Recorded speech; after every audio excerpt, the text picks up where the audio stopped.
James chapter 4 verse 7. Jákọ́bù orí kẹrin ẹsẹ̀ keje. Says, submit yourself therefore to God. Ó sọ wípé nítorí náà ẹ tẹríba fún Ọlọ́run. Resist the devil. Ẹ kọ ojú ìjà sí èṣù. And he will flee from Òun ó sì you. sá kúrò lọ́dọ̀ yín. We want to discuss A fẹ́ sọ̀rọ̀ nípa about resisting the devil. ká lè dojú ìjà kọ èṣù. How to do that. Báwo ni a ṣe lè ṣe eléyìí? How to be victorious Báwo ni a ṣe lè di aṣẹ́gun? and to remain victorious. Báwo ni a ṣe lè di aṣẹ́gun pátápátá kí a wà nínú aṣẹ́gun? Not that we are magnifying the devil. Kì í ṣe wípé à ń gbé èṣù ga. Not that we are talking about him so that we will make all of us to be scared. Kì í ṣe wípé à ń sọ̀rọ̀ nípa Sátánì láti lè mú kí ẹ̀rù kí ó bá gbogbo wa. But for you to have a better knowledge about Ṣùgbọ́n the kí devil. òye èṣù kí ó lè yí ọ dáradára ni. And I think with a little bit of my study, Mo lérò pé nípa ọgbọ́n mi, or my study of the Bible, ìwọ̀nba ẹ̀kọ́ mi nínú Bíbélì and then the little experience as a àti deliverance ìrírí minister, díẹ̀ tí mo ti rí gẹ́gẹ́ bí olùṣọ́ àgùntàn tí ó ń túni sílẹ̀. I speak into your life. If you Mo wá can sọ open your sínú ayé rẹ tí o mouth, bá lè rí àmì tí ó dá wa ṣe. you will overcome the devil. Ó borí Sátánì. Resisting the devil. Dídojú ìjà kọ Sátánì. I can't but start from explaining the devil itself. Mo lè bẹ̀rẹ̀ nípa kí n sọ̀rọ̀ nípa èṣù fúnra rẹ̀ gangan. Starting from his origin. Láti ìbẹ̀rẹ̀ ayé rẹ̀ gan. In Isaiah chapter 14, Nínú ìwé Àìsáyà orí kẹrìnlá, verse 12 to 16. orí kejìlá títí dé ẹsẹ̀ kẹrìndínlógún. Isaiah 14, 12 to 16. Àìsáyà orí kẹrìnlá ẹsẹ̀ kejìlá. Ezekiel, I'm not telling, please. Thank you, sorry. Ẹ ṣé mo dúpẹ́. Ezekiel chapter 28. Ìwé Èzíkíẹ́lì orí kejìdínlọ́gbọ̀n. I want to read verse 14 also downward. A fẹ́ ka ìyẹn náà títí dé ìsàlẹ̀. And these two verses are explaining the devil itself. Àwọn ìwé tí a ń sọ̀rọ̀ nípa rẹ̀ yìí wọ́n sọ̀rọ̀ nípa Sátánì fúnra rẹ̀. It's explaining how he's part of the angels. Wọ́n sọ̀rọ̀ bí Sátánì ṣe jẹ́ nípa àwọn tó ṣe wà lára àwọn áńgẹ́lì. One of the angels. Lára àwọn áńgẹ́lì ni ó jẹ́. He's even the principal angel, the archangel. Ni áńgẹ́lì tí ó dàgbà jù tí ó jẹ́ olórí wọn. Before, his angelic name is called Lucifer. Ní ìgbà ìwáṣẹ̀ orúkọ rẹ̀ gangan tí a mọ̀ sí ni Lúsíférì. As we are mentioning Angel Michael, Angel Gabriel. Bí a ṣe máa ń dárúkọ áńgẹ́lì Gabriel, áńgẹ́lì Michael bẹ́ẹ̀ náà ni a máa ń If dárúkọ not rẹ̀. for his fall, Tí ò bá ń ṣe nípa ìṣubú rẹ̀, it's Angel Lucifer. òun ni áńgẹ́lì Lúsíférì. That is why I gave you the Bible verses for just, if you want to go and study it. Tí ó bá jẹ́ pé o fẹ́ lọ wò ó, òun ni ìdí tí mo ṣe fún ọ ní àwọn ẹsẹ̀ Bíbélì yìí nìyí. Especially Ezekiel 28, Pàápàá 14, jùlọ ìwé Èzíkíẹ́lì orí kejìdínlọ́gbọ̀n. that I mentioned earlier. Èyí tí mo sọ tẹ́lẹ̀. He mentioned about 10 stones that are used in creating the devil himself. Sọ̀rọ̀ nípa òkúta mẹ́wàá èyí tí a lò tá a fi dá èṣù fúnra rẹ̀ gan. The least part of the stone Èyí tí ó kéré jù nínú àwọn òkúta yìí, is gold. òun ni wúrà. Gold that is very valuable, precious nowadays, is the least part of the stones. Góòlù tí a ń sọ̀rọ̀ nípa rẹ̀ yìí tí gbogbo wa mọ̀ wípé ó ṣe iyebíye jùlọ, òun gan ni ó tún kéré jùlọ tí a fi dá a. Imagine how the devil is beautiful. Ẹ wá wo bí èṣù, ẹ kàn fojú wò bí èṣù ṣe máa dára tó, bí ó ṣe rẹwà tó. Imagine how the devil, Satan, is very gifted. Ẹ wo bí èṣù yìí, ẹ wo bí ó ṣe ní ẹ̀bùn tó. Imagine how pretty he is. Ẹ kàn fojú wo bí ó ṣe rẹwà tó. He was created by stones. A fi òkúta dá a. The Bible said while he was created, he said he's very perfect. Bíbélì sọ wípé nígbà tí a dá gan, a dá ní àṣepé. He doesn't have any sin. Kò ní ẹ̀ṣẹ̀ kan. He doesn't have any defects. Kò ní. If you read Isaiah 14:12 that I gave to you and Ezekiel 28:14, you will notice that if the devil is singing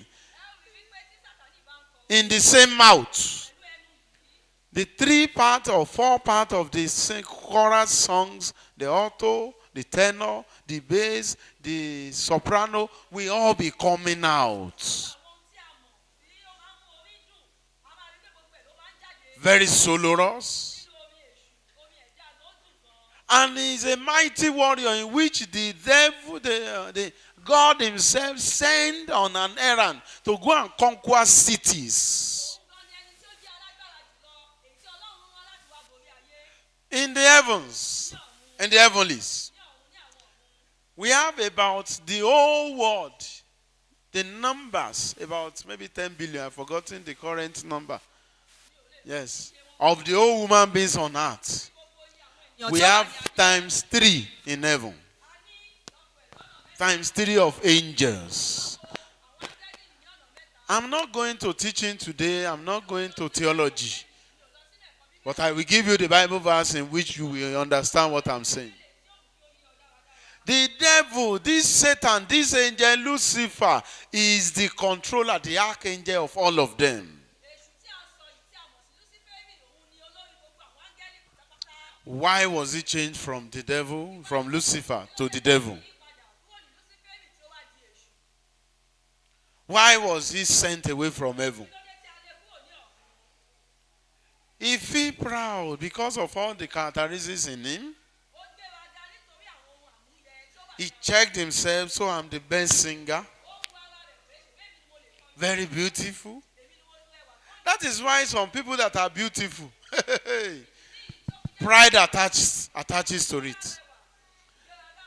Some people that are good singers, pride also always attached to them. Then he was thinking himself, because I'm the archangel, he has forgotten that he is just a clay in which the maker molded and created with stones. He now said in his heart, I will make my throne bigger than God. I will send God away. I will make sure I liaise with God. And he did that with the angels. Òun ò sí lára àwọn áńgẹ́lì tí wọ́n fi amọ̀ mọ́ tó jẹ́ pé òkúta iyebíye ni wọ́n fi mọ òun. Ó wá wò nínú ara rẹ̀ pé òun rẹwà gan. Ìgbéraga wá wọnú ọkàn rẹ̀ pé òun ó gbé ìtẹ́ òun ga jù sí Ọlọ́run lọ. Ó wá pàdé àpòpọ̀ mọ́ àwọn áńgẹ́lì tó kù. He said, I will send God away from his throne. Ó ní òun yóò lé Ọlọ́run sọ̀kalẹ̀ ní orí ìtẹ́ rẹ̀. And he was busy imagining it. Nínú ọkàn rẹ̀ ó ń wò nínú ara rẹ̀. Imagine if I sit down. And I even control everything in the heaven. Just thinking about it. And God said, move away from third heaven. There are 3 heavens. There is no 7 heavens. As written in the Bible. Those saying 4 heavens. First heaven, third heaven, 5th heaven, they don't know what they are saying because they are not biblically oriented. We have only 3 heavens. And it is in 2 Corinthians chapter 12 verse 2. For writing's sake. 2 Corinthians 12 verse 2.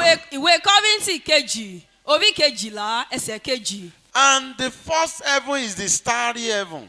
Where the moon and stars comes out. The sun. The second heaven is where the devil was sent to. Where the devil, the witches, the wizards. You know they said they do meeting in the sky. That is the second heaven. Then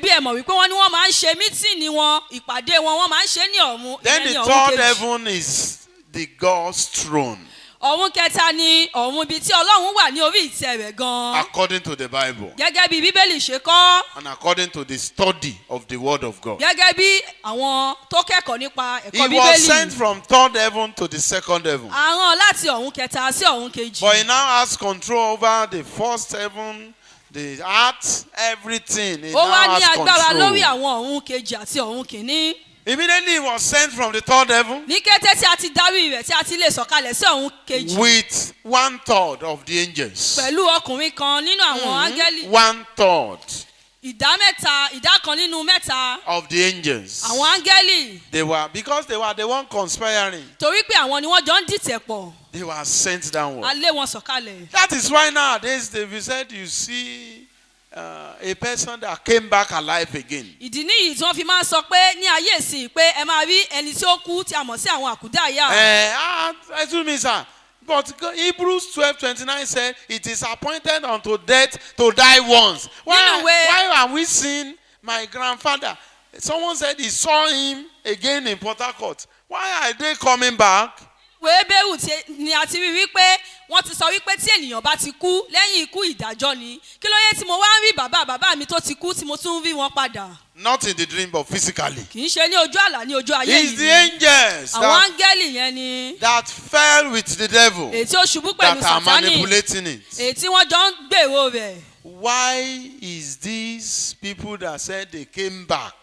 kí ni ìdí tí àwọn tí a sọ pé wọ́n padà wá yìí. Àkúdàáyá, àwọn spirit àkúdàáyá yìí. that said they came back. pé wọ́n padà wá. Why will they see someone they knew and they disappear? kí ló yẹ tí wọ́n máa rí ẹni tí wọ́n mọ̀ tí wọ́n dẹ̀ pòórá. Why can't they let them touch him? kí ló yẹ tí wọ́n jẹ́ kí a fọwọ́ kàn wọ́n. Okay, we heard that someone gave birth to Quran. We heard that there is an inscription. The devil is bringing confusion because of his angels. èṣù ló ń mú kí òun ló ń mú ìdàrúdàpọ̀ wá ní kí ló dé tí a fi ń rí àwọn tí wọ́n ń bí kùránì ti àwọn mùsùlùmí nítorí pé èṣù ló ń mú àwọn áńgẹ́lì rẹ̀. Do you know that these angels are first perfect? They are first pure.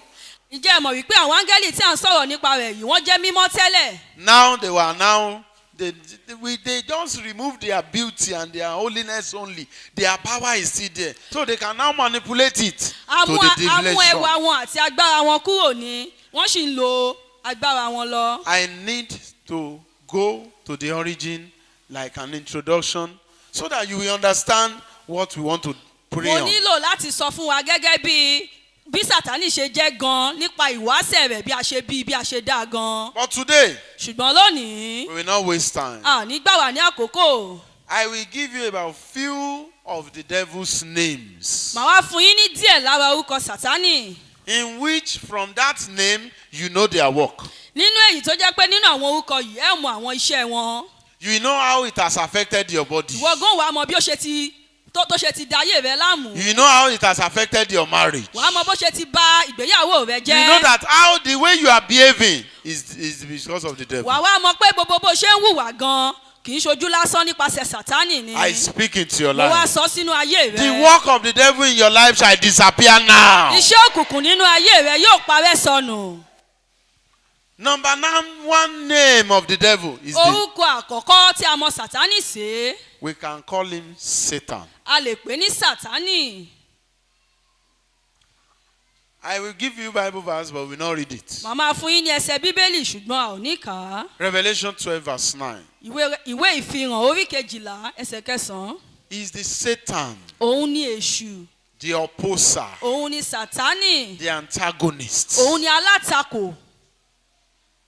Any good thing you see that someone wants to do in life, Gbogbo there will rere. be a Satan. gbogbo ohun rere tí o bá rí wípé àwọn ènìyàn fẹ́ ṣe tí ó dára wàá rí pé o máa rí Sátánì I want to níbẹ̀. ask you a question. mo fẹ́ bi ọ́ ní ìbéèrè kan If you are still there, tó bá ṣì wà níbẹ̀. if someone wants to build an house, tí èèyàn bá fẹ́ kọ́ ilé if someone wants to become glorious tí in èèyàn life, bá fẹ́ jẹ́ ọmọ ológo ní ayé will there be any antagonist? ǹjẹ́ a máa rí alátakò bí? Nobody is answering kò me sẹ́ni today. tó ń dá mi lóhùn. Are you sure? ṣé ó dá yín lójú? The devil is the Satan. He will just enter someone. Or yóò kàn use wọnú an, ayé ẹnìkan ni. even, I want to ask you another question. Mo fẹ́ Even bi ọ́ in ní the ìbéèrè church, míì. Nínú ìjọ. in a department, nínú ìjọ in a group, nínú ẹgbẹ́ is there any antagonist? ṣé alátakò wà ń bẹ̀? Eh? ṣé wọ́n wà ń bẹ̀? Number 2. ẹlẹ́ẹ̀kejì The devil is called the wicked person. èṣù orúkọ rẹ̀ mìíràn ni ẹni burúkú jùlọ. ẹni búburú. Matthew chapter 13. ìwé Matthew orí kẹtàlá. Verse 38. orí kejìdínlógójì. Matthew 13. Verse 38. ìwé Matthew orí kẹtàlá ẹsẹ̀ kejìdínlógójì. When God planted seed. nígbà tí Ọlọ́run dá ayé tó dá. Seed. The children into the lives of the children of the kingdom. àwọn ọmọ ìjọba. The devil came, which is the wicked person. èṣù wá. And he put tears among wheat. ó wá fún èpò sínú àlìkámọ̀.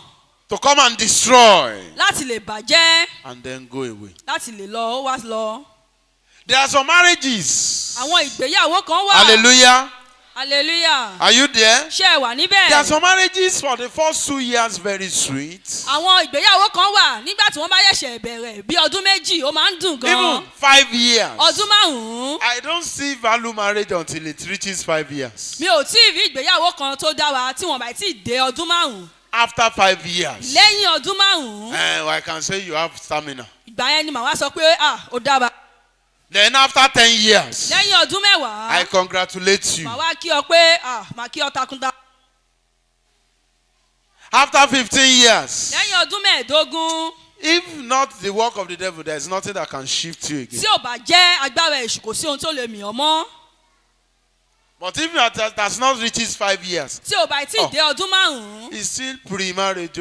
ó sì jẹ́ pé ẹ ṣẹ̀ṣẹ̀ bẹ̀rẹ̀ ni. Because the devil is still there. torí pé èṣù ṣì wà níbẹ̀. The devil, there are some marriages, this is my example. There are some marriages that are so interesting, entertaining, very sweet, very accommodating. But immediately the devil came, he put tears among wheat and left. àfiwé mi rèé nínú ìgbéyàwó a sì lè máa rí àwọn ìgbéyàwó tí ó ń dùn tí ó ń lárinrin. ìyẹn ni wípé èṣù ò tí ì wà ní kété tí èṣù bá wá á wá fún èpò sínú àlìkámọ́ ìgbéyàwó náà. The tears can be the death of the husband. èpò náà lè jẹ́ ikú ọkọ.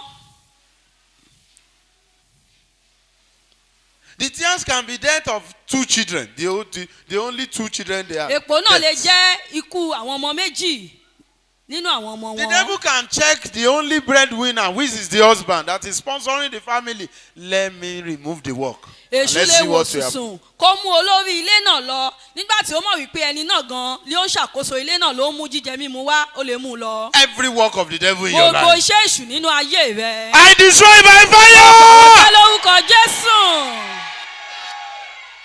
Number 3. ẹlẹ́ẹ̀kẹta. His name is called, from his name you know his work. nínú orúkọ rẹ̀ ìyẹn ni ó mú ọmọ iṣẹ́ rẹ̀ gan. His name is called the father of lies. ẹlẹ́ẹ̀kẹta òun ni a mọ̀ sí bàbá òpùrọ́.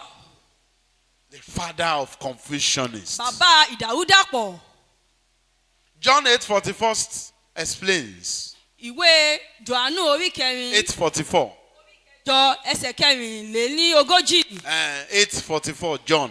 ìwé Jòhánù orí kẹjọ ẹsẹ̀ He is kẹrìnlélógójì. the father of lies. òun ni bàbá irọ́. That is why in the book of the law, in the word of God, everything starts from lying. nínú ìyẹn ló fi jẹ́ pé nínú gbogbo ìwé òfin ìwé bíbélì gbogbo nǹkan bẹ̀rẹ̀ pẹ̀lú irọ́. The Lord himself hated lie, that we thought it is a simple thing. Very simple. He hated lie to the extent that in the book of Proverbs 19,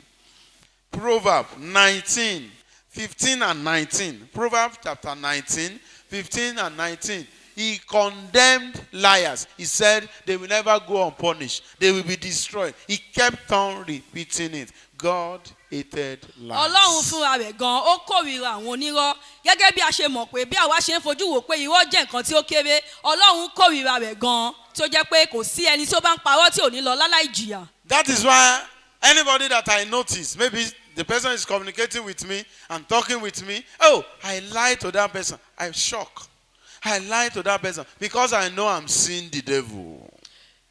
Ìyẹn ló ṣe máa ń ṣe mí láàánú nígbà tí mo bá rí àwọn mìíràn tí wọ́n ń bá mi sọ̀rọ̀ tí ó jẹ́ pé irọ́ pọ̀ nínú ọ̀rọ̀ wọn inú mi ò kì í dùn ó máa ń ṣe mí bákan wípé onírọ́ ni ẹni yìí. I'm seeing the devil. Mo ń rí èṣù. So, especially those people that talk too much. Pàápàá jùlọ àwọn tí ẹjọ́ wọn bá ti pọ̀ jù. Especially, I'm not talking about ladies. So go and check some men. They talk mi ò like sọ̀rọ̀ nípa parrots. àwọn obìnrin nìkan ṣùgbọ́n ẹ wo inú ayé àwọn ọkùnrin náà àwọn náà máa ń sọ̀rọ̀ ẹlẹ́jọ́ ni wọ́n. A man came to me. Ọkùnrin kan wá sí ọ̀dọ̀ mi.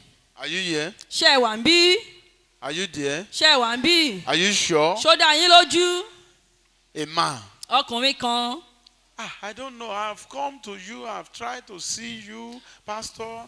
I've been waiting. Olóhùn ti wá sí ọ̀dọ̀ mi, They said òun you ti go dúró to dúró, mountains. òun ti They lórí said, òkè. I come tomorrow. They said they don't see you today. Wọ́n ní ẹ ti lórí I come- òkè, ẹ ti lọ Okay, thank God pẹ̀tẹ́lẹ̀. you have seen me. So Ọlọ́run what ṣe ó is the ti rí problem? mi, kí Oh ló my fẹ́? God. He says, oh, that is why I've been looking for you to tell you so that I will, oh my God. The problem is very small. I will just tell you now. Don't worry. So this is, what is the Mo problem? ní kí ló ṣẹlẹ̀ gan pàtó? After 30 minutes. Lẹ́yìn ọgbọ̀n ìṣẹ́jú. This is 30 minutes. What is the problem? Mo ní kí ni tó fẹ́ sọ Oh, gan? Pastor, don't worry. Ó ní So the pásítọ̀ ẹ dream- ní sùúrù. What is the, okay, please, Mo I'm ní going jọ̀ọ́, out. mò ń jáde lọ. I call someone, come Mo and pe take ẹnìkan. care of this person. Wá mójútó ẹni yìí. If you want to spoil everything, tell them, how does your problem start?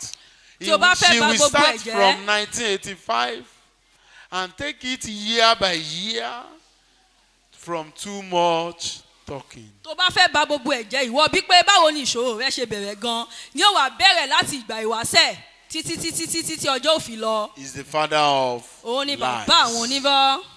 Number 4. Ẹlẹ́ẹ̀kẹrin, He's a thief, ó jẹ́ olè, a robber. adigunjalè ni. He steals one's joy. Ó máa ń jí ayọ̀ ènìyàn. He steals one's marriage. Ó máa ń jí ìgbéyàwó ẹni. He steals one's glory. Ó máa ń jí ògo ẹni lọ. That destiny Ògo àyànmọ́ náà. that the Yoruba say it can never be destroyed but Èyí can tí be delayed. àwọn Yorùbá sọ wípé a ò lè fọwọ́ bọ ògo ṣùgbọ́n a lè fọwọ́ kàn ṣùgbọ́n a kàn lè fà sẹ́yìn ni. Then we cannot destroy it, Wọ́n ní a lè bàjẹ́ but it can be delayed. ṣùgbọ́n a lè fà It is sẹ́yìn. Yoruba that said it. Yorùbá ló sọ eléyìí. They can destroy anything. Wọ́n lè bà ohunkóhun jẹ́. They can steal it away. Wọ́n lè jí lọ. Every joy that have been lost Gbogbo ayọ̀ tí ó ti sọnù in your destiny, your nínú life, àyànmọ́ rẹ nínú ayé by the rẹ power of the anointing, pẹ̀lú agbára ìfi àmì in the òróró name náà above every other name, pẹ̀lú orúkọ tó ju gbogbo orúkọ lọ. receive it back in Ó double yá gbà ní fold. ìlọ́po méjì. Every joy of marriage, Gbogbo ayọ̀ tí ó wà nínú ìgbéyàwó. joy of your child, Ayọ̀ àwọn ọmọ rẹ. that child that was very brilliant before but now Ọmọ duller. rẹ tí ó jáfáfá tẹ́lẹ̀ tí ó mọ ohun tí ó ń ṣe tí ò wá mọ nǹkan kan mọ́. The joy because you have money before but now you are in poverty. Tẹ́lẹ̀ ó ní owó ṣùgbọ́n báyìí ó ti wà nínú òṣì. Receive back your joy in double Gba ayọ̀ rẹ fold. padà ní ìlọ́po méjì. There was a woman one day. Obìnrin kan wà ní ọjọ́ kan. She took her children like this holiday period to her elder sister. Ó mú àwọn ọmọ rẹ̀ méjì ó mú wọn lọ sí ọ̀dọ̀ àǹtí rẹ̀ nígbà tí wọ́n wà nínú holiday bí eléyìí In Lagos. ní ìlú Èkó. This woman that took her children to her elder sister, they both have only one child, male. Obìnrin tí à ń sọ̀rọ̀ rẹ̀ yìí tí ó mú lọ sí ọ̀dọ̀ àǹtí rẹ̀ ní Èkó wọ́n jọ ní ọmọ kọ̀ọ̀kan ọmọkùnrin kọ̀ọ̀kan. Immediately this child at age 10 or age 11 went to Lagos to go and observe an holiday. This woman now saw that this child is more glorious than his child. Nígbà tí ọmọ náà pé ọmọ ọdún 10 sí 11 tí ìyá rẹ̀ mú lọ sí Èkó ọ̀dọ̀ ẹni tí wọ́n mú lọ sí ọ̀dọ̀ ó bá rí i pé ọmọ yìí jẹ́ ọmọ ológo. Do you know what she did? Ǹjẹ́ ẹ mọ ohun tí ó ṣe? She went to the prophet, so-called fake prophets. Ó lọ sí ọ̀dọ̀ àwọn wòlíì tí a mọ̀ sí Not to wòlíì the èké herbalists. kì í ṣe ọ̀dọ̀ àwọn aláwo Not to anybody. kì í ṣe ọ̀dọ̀ ẹnikẹ́ni. And they said, help me interchange the glory. Ó wá sọ pé ẹ bá mi pààrọ̀ ògo àwọn ọmọ yìí. And they said, go and cut the hair. Wọ́n wá ní kí ó lọ gé irun ọmọ náà wá. Hair of A, cut it. Hair of B, Irun ọmọ kìíní gé wá àti ti ìkejì. secretly cut it. Ní ìkọ̀kọ̀ ó wá gé. While they were sleeping, Nígbà tí wọ́n sùn they cut it away. wọ́n gé lọ. before I finish the story, every kí stolen n tó parí joy, ìtàn mi gbogbo ògo tí a ti jí lọ stolen glory gbogbo ògo tí a ti of jí you lọ and your children, àti ti ìwọ àti tọmọ in rẹ double for receiving back. ọ̀pọ̀ méjì gbà padà. Eventually, lójijì this boy that is a very sharp man now became dullard. ọmọ tí ó jáfáfá yìí tí ó mọ ohun tí ó ń ṣe ó wá di àmìdìn All of a sudden, he lójijì takes first in position, first every time. Now, not even last. If there is anything more than last. ọmọ tí ó jẹ́ pé ipò kìíní ni ó máa ń gbà wálé ó wá di pé ó wá ń gbé ipò tí ó parí Red in everything. ó wá kùnà nínú gbogbo ohun tó ń ṣe. His son was now becoming so brilliant ọmọ tiẹ̀ wá ń jáfáfá ó mọ̀wé. to the extent that during IT, just 6 months, IT in university, tí ó fi jẹ́ pé nígbà tí ó fẹ́ lọ fún IT wáṣẹ́ he saw his work at NNPC. ó wá rí ilé-iṣẹ́ ní ilé-iṣẹ́ epo ó rí iṣẹ́ Eventually, the owner of the glory that was stolen ẹni tí ó ní ògo tí a jí lọ dropped out wọ́n wá lé kúrò nílé ìwé at JS2. láti bí ilé ìwé kejì. And can you believe something? He now ended up in garage. ǹjẹ́ ẹ mọ nǹkan ọmọ yìí wá parí gbogbo ìgbésí ayé rẹ̀ sí gáràjì Now shouting, ó wá ń pariwo Òṣogbo, Òṣogbo, Òṣogbo Òṣogbo Èkó, Èkó Èkó They transferred his glory. wọ́n pààrọ̀ ògo rẹ̀.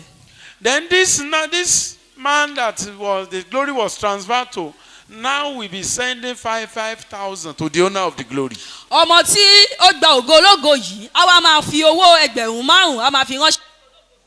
And this man, the owner of the glory from onset, will now be praying, thank you, you are helping me. ológo gan á wá máa gbàdúrà fún ẹni tí ó jí ògo rẹ̀ lọ pé ó ṣe ò ràn mí lọ́wọ́. The person they transferred the glory was collecting 1.5 million. ẹni tí ó jí ògo ológo yìí ó ń gba 1.5 million. Every lost glory ògo tí ó ti sọnù. of you and your children. títí ẹ̀ àti ti àwọn ọmọ rẹ̀. You can shout 3 ó amen. lè ṣe àmì. The anointing talking now will give you double back ìfàmì your òun náà glory. tí ó sọ̀rọ̀ yóò fún ọ ní ìlọ́po méjì. The devil is the thief. ó lè ní èṣù. He steals one's joy, ó máa ń jí ẹni lọ steals ni. one's glory, ó máa ń jí ògo ẹni lọ. steals one's destiny, ẹni lọ. steals one's gifts. lọ. Many of you have many gifts. If you have dreams, it will be so superb. You have various gifts. You hear directly from God. But now, it is becoming dead. ọ̀pọ̀ nínú yín tí ẹ bá lálàá ó máa ń rí bẹ́ẹ̀ tí ẹ bá sọ̀rọ̀ ó máa ń ṣe ṣùgbọ́n báyìí kò sí nǹkan kan mọ́. And they manipulate this through food in dreams. wọ́n tún máa ń wá sí ojú àlẹ́ ẹni No, láti. they steal things through food in dreams, wọ́n máa ń gba ayọ̀ ẹni lọ nípa oúnjẹ ojú through sex oorun in dreams, nípa ìbálòpọ̀ ojú through oorun forgetfulness of dreams. fún pé kéèyàn máa gbàgbé àlá tí ó bá If you even lágan don't know what you have seen, tí ò bá wàá you don't gbàgbé know how ohun tó to ti pray. lá ò ní mọ Every sí stolen àdúrà tó fẹ́ joy, gbà. I raise up my hand. mo nawọ́ mi Receive sókè it back in double gbà fold. padà lórúkọ Receive Jésù it back in double gbà fold. padà lórúkọ Receive it Jésù back in double gbà fold. padà lórúkọ Jésù. That is John 10 verse 10. ìyẹn ni ìwé Jòhánù orí 10 ẹsẹ̀ 10. Number 5. ẹlẹ́ẹ̀karùn-ún. We can call him the destroyer. Abaddon. Abaddon. Abaddon, the destroyer. apanirun abank. Revelation chapter 9 verse 11. Is the destroyer. jẹ́ apanirun. It destroys things. ó máa ń ba nǹkan jẹ́ ni. If you are having joy presently tí o bá ní ayọ̀ ní báyìí. and you are feeling rest, tí o wá ń sinmi. you don't know what you are doing. o mọ ohun tí o ń ṣe rárá. If you are having one joy and you are happy every day, thank God for this joy, thank God. Anytime you have a victory, anytime you have a joy, there are 3 steps the devil want to use to destroy that joy. tó bá ní ayọ̀ tí inú rẹ̀ ń dùn tó máa ń yan Ọlọ́run lógo lé lórí àwọn ọ̀nà 3 kan wà tí èṣù ń wá láti fi bàjẹ́. Or 4 steps. àbí ìgbésẹ̀ 4 kan.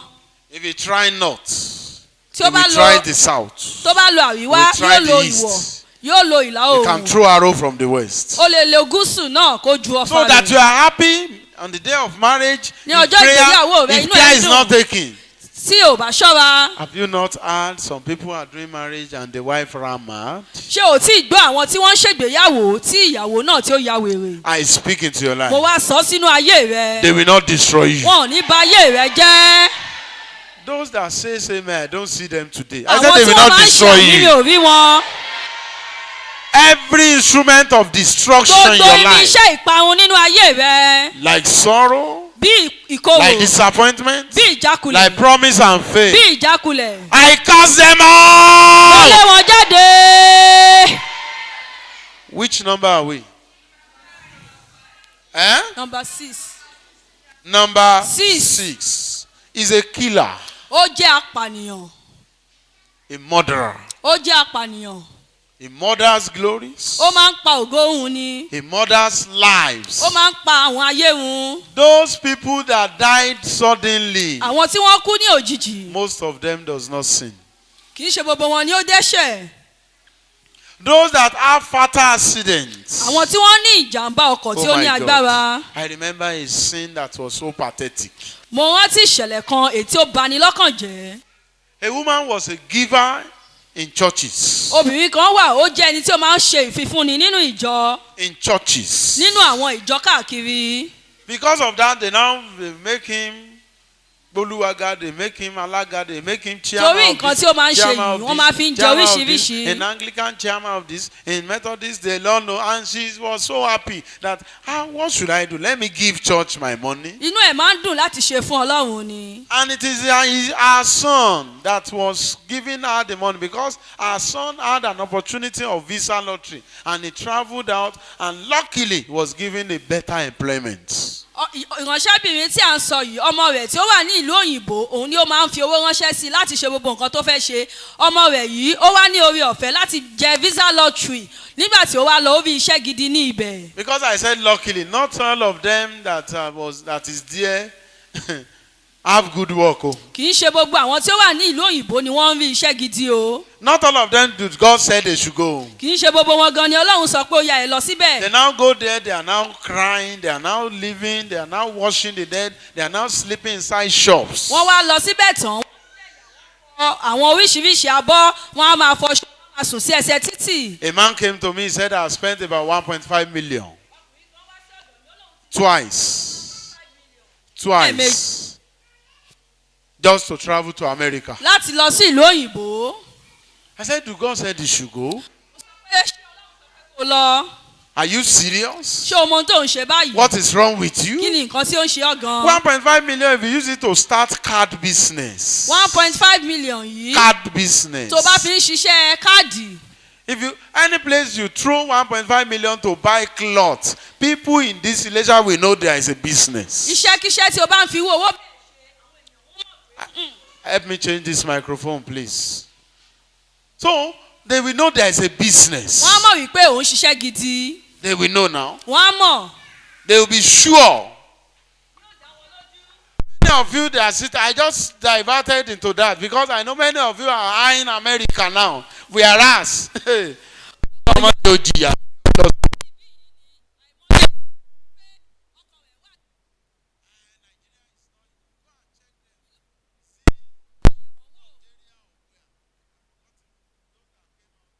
from one traveling the other time, Àwọn tí that wọ́n the wá government go and help them. tí àwọn ìjọba.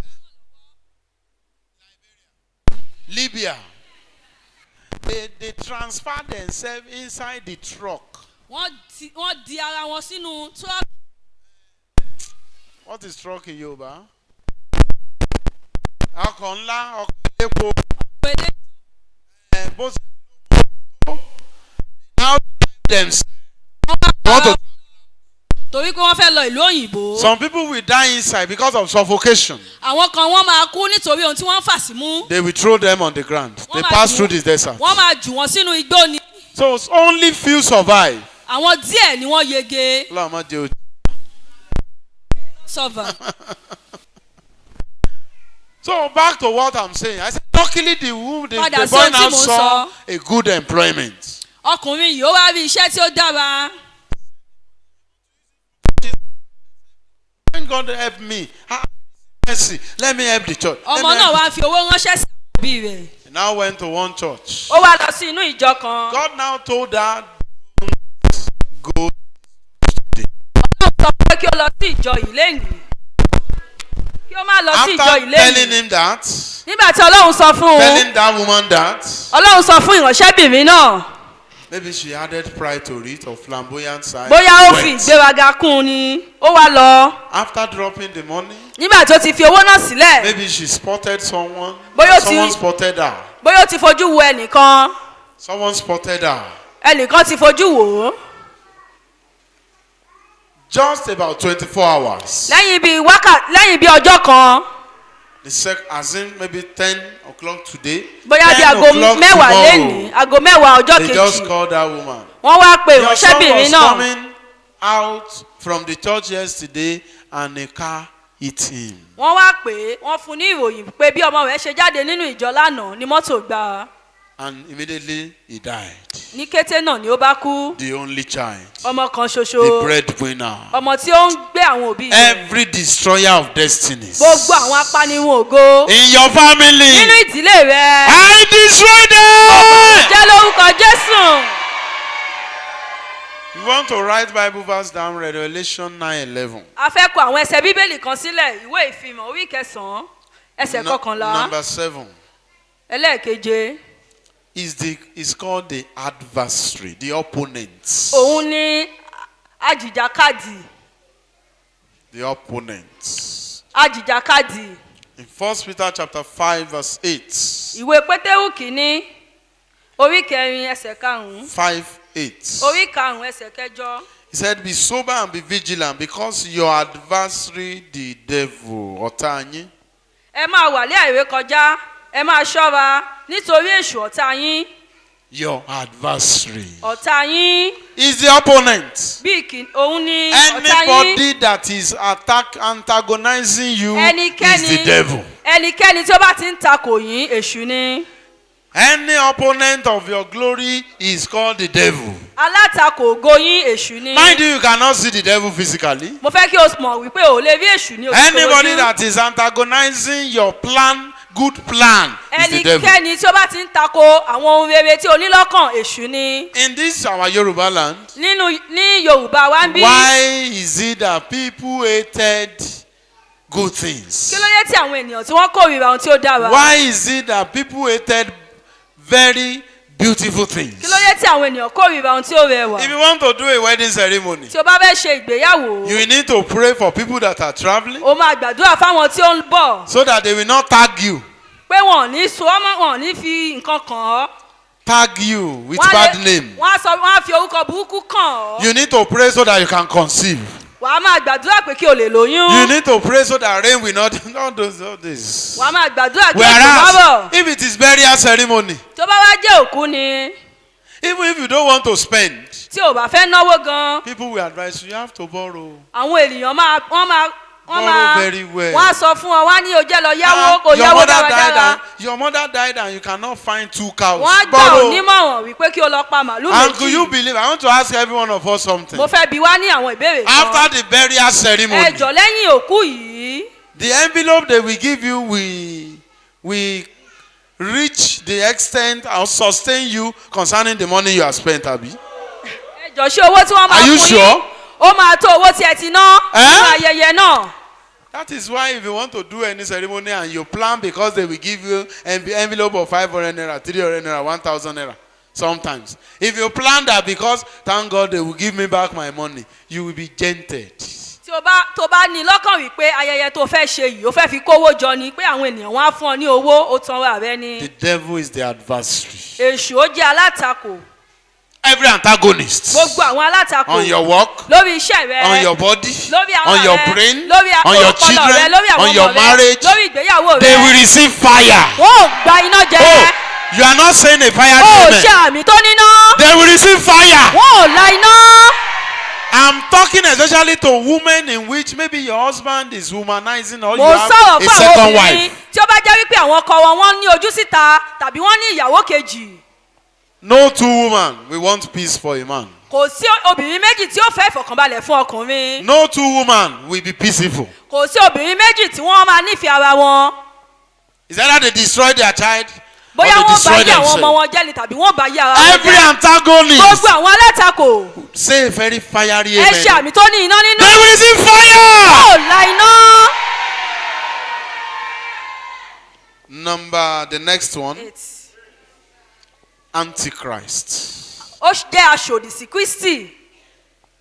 Devil is the greatest Antichrist. Èṣù gan òun ni olórí àwọn aṣòdì sí Kristi. Anything Christ, he hates it. Gbogbo tí a bá ti gbọ́ pé a mọ̀ sí Kristi kò nífẹ̀ẹ́ rẹ̀ You rárá. notice what is going on in the whole world presently. Mo fẹ́ kí ẹ kíyèsí ohun tí ó ń ṣẹlẹ̀ nínú ayé The way báyìí. the devil is fighting the Christians. Bí èṣù bí ó ṣe ń bá àwọn onígbàgbọ́ jà. The way we are all fighting ourselves. Bí a ṣe ń bára wá jà I gan. am for redeem. I am for miracle. Mo wà I fún am for ìjọ deeper life. ìràpadà. I am Mo wà for fún ìjọ ọ̀nà sin. ìyanu. No unity. Kò sí ìṣọ̀kan. That is the devil. Èṣù ni èyí. If it were the other religions, no problem. Àwọn ẹlẹ́sìn kejì gan kò sí wàhálà nínú ẹ̀sìn wọn. Because the devil knew that there is power in Christ, but Torí he pé now èṣù attacks it. mọ̀ wípé agbára wà nínú Kristi òun ló ṣe ń dojú ikọ̀ àwọn Kìrìsìtẹ́nì. Antichrist. Aṣòdì sí Kristi. See the work of Boko Haram Ẹ now. wo iṣẹ́ àwọn Boko Haram. See the work of Fulani herdsmen on churches Ẹ now. wo àwọn Fúlàní dámọ̀dámọ̀. Why they are targeted on churches? Ẹ wo kí ló dé tí wọ́n ṣe ń dojúkọ ìjọ. When people are now shouting, Bí àwọn ènìyàn bá ń pariwo. they are talking. When people are now shouting, Bí àwọn ènìyàn bá wá ń pariwo. they now tell, oh, why are they touching churches? Why are they touching? They now destroyed few mosques. Tí àwọn ènìyàn bá wá ń pariwo pé kí ló dé tí ẹ̀ ń ba ìjọ jẹ́ wọ́n wá ṣojú ayé wọ́n á lọ ba àwọn mọ́ṣáláṣí kéékèèké jẹ́. Antichrist. Àwọn aṣòdì sí Kristi. Even, let me give you an example. Ẹ jẹ́ ń fún yín ní àkàwé. How many of us who are a Muslim now converted to Christian? Ẹ̀yin wo ni ẹ Raise ti up jẹ́ your hands. Mùsùlùmí tí ẹ wá di Kìrìsìtẹ́nì? Raise up your hand. I want to see. Ẹ̀nà ọwọ́ yìí mo fẹ́ rí Drop your yín. hands. Ẹ kà sílẹ̀. Or you are doing a religion before you are now converted. Bóyá Raise o up ṣe your àwọn hand. ẹ̀sìn kan tẹ́lẹ̀ ó wá yí padà. Okay.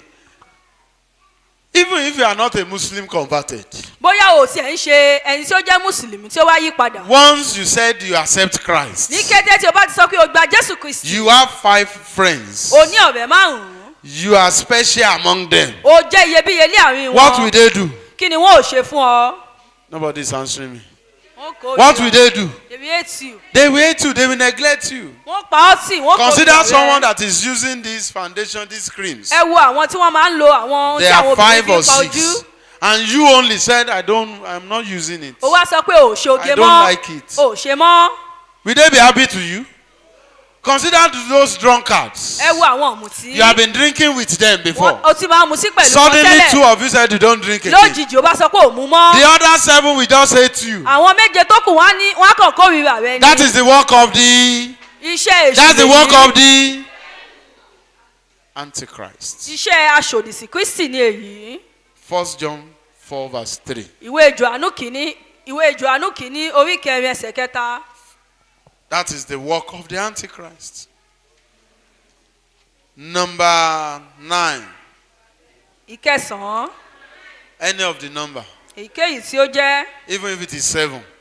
Kò bá jẹ́ Any ìkeje. number you write. Even if it is 15. Kò bá jẹ́ ìkẹẹ̀dógún. Enemy. Ọ̀tá. Enemy can come in human form. Ọ̀tá lè wá ní ìwà ènìyàn. Enemy can come in animals. Ọ̀tá lè wá ní ìwà ẹranko. Enemy can come in any form. Ọ̀tá lè wá ní ọ̀nàkọnà. Why won't the devil hate us? Kí ló dé tí èṣù ò ní fi kórìíra wa? In Psalm 8, Nínú ìwé orin Dáfídì orí kẹjọ. he said, a man is a little lower than the angels but was crowned with glory.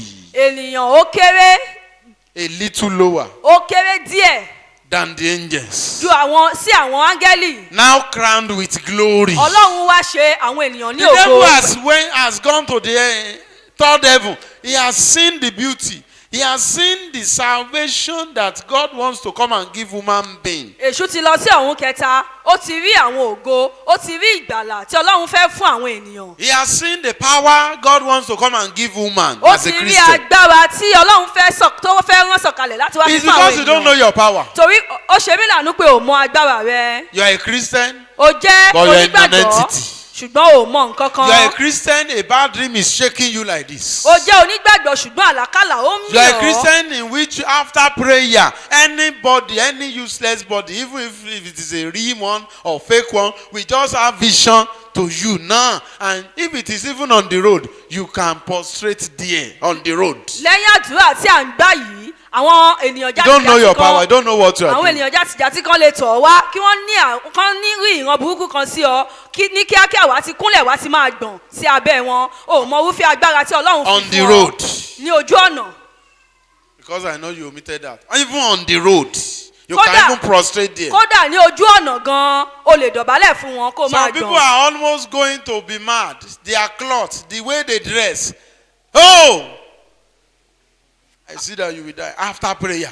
Àwọn mìíràn gan ìrí wọn You gan just finish 7 hours prayer or 6 hours. You even be crying on the road. ìrí wọn gan jọ ti wèrè ní kété tí wọ́n bá ti rí ọ lẹ́yìn tó ti gbàdúrà tán wọ́n bá sọ fún ọ Even your cloth o is máa better kú. than them. Aṣọ tiẹ̀ gan dájú tí wọ́n lọ ó bá ti máa gbọ̀n. You don't know your power. O mọ agbára rẹ The rárá. devil knows it. Èṣù mọ̀ ọ́. Anybody can command the devil and when he will flee. Ẹnikẹ́ni ló lè pàṣẹ fún èṣù yóò sì sá. Many bad dreams. Àìmọye àwọn àlákàlà Many. tó pọ̀. But you command, you stand on your authority. Wà á dúró lórí àṣẹ. One day I fasted for 7 Ní ọjọ́ days kan. marathon Mo gbàwẹ̀ àgbọ̀wẹ̀ bíríbírí ọjọ́ méje with serious prayers. pẹ̀lú àdúrà tí ó pọ̀. Who knows where the strength came from? Ta ló mọ ibi tí okun náà ti wá? Strength. Okun. And after the prayer, the 8th day to sleep now, I saw 2 masquerades Ọjọ́ pursuing me. kẹjọ tí mo parí àwẹ̀ mi ni mo wá rí eégún tó ń lé mi.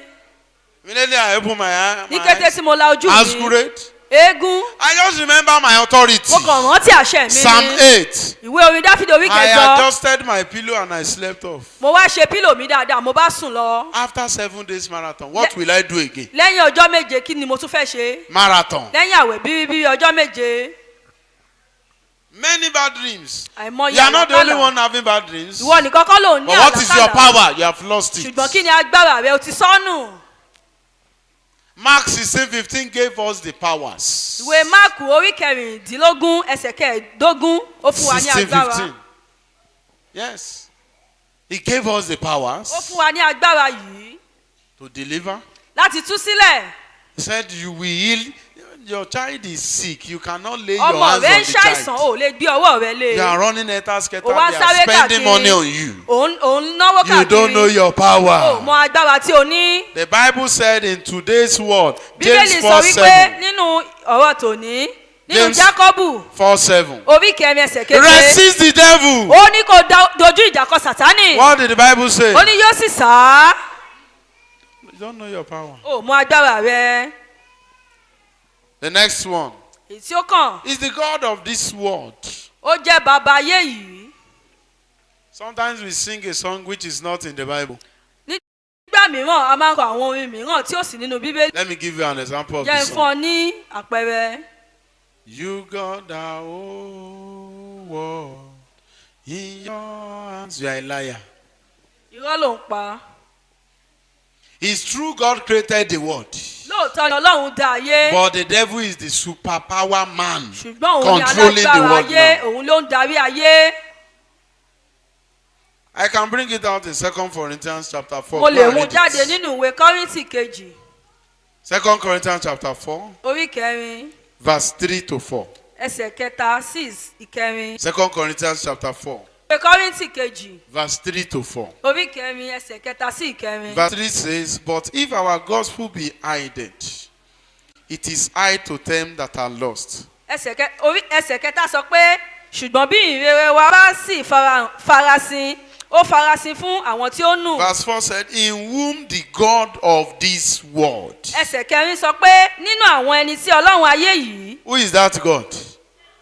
Eh?